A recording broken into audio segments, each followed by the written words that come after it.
اکثر طبقہ ایسا ہے جو شیعہ کو کافر سمجھتا ہے۔ پیر میر علی شاہ صاحب کی کتاب اٹھائیں، تصفیہ ما بین سنی و شیعہ، آپ نے اصولی جو اختلاف ہے اس پر آپ نے گفتگو قرآن مجید کی آیات کے تحت کی ہے۔ اس پر فرماتے ہیں، ایک جگہ لکھتے ہیں کہ بالاجماع امت کے اکابر نے شیعہ کو کافر نہیں کہا ہے، لہذا شیعہ کو کافر کہنا یہ بہت بڑا گناہ ہے اور دین میں خود ایک اختراع ہے کہ آپ یعنی اپنی طرف سے ایک کلمہ گو کو کافر کہہ رہے ہیں۔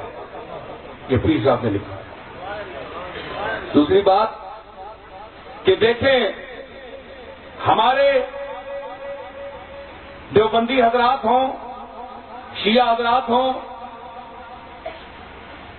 تبلیغی جماعت ہو، اہل حدیث ہوں، کوئی فرقہ بھی ہو، ہمارا مرکز قرآن مجید ہے۔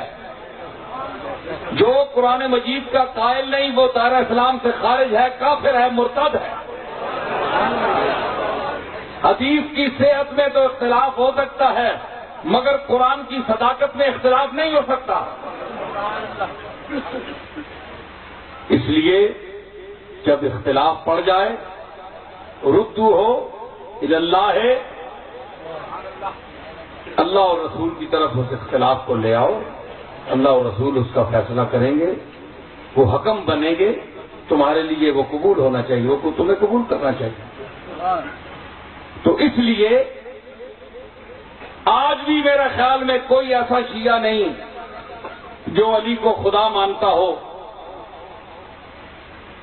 اور جو قرآن مجید کے متعلق یہ خیال کرتا ہو کہ یہ قرآن اصل نہیں ہے، اصل کوئی اور تھا۔ اگر کوئی ایسا ہے تو وہ دار اسلام سے خارج ہے۔ سمجھ آئی؟ تو بحمداللہ ایسا کوئی شیعہ نہیں، محب اہل بیت ہے، اہل بیت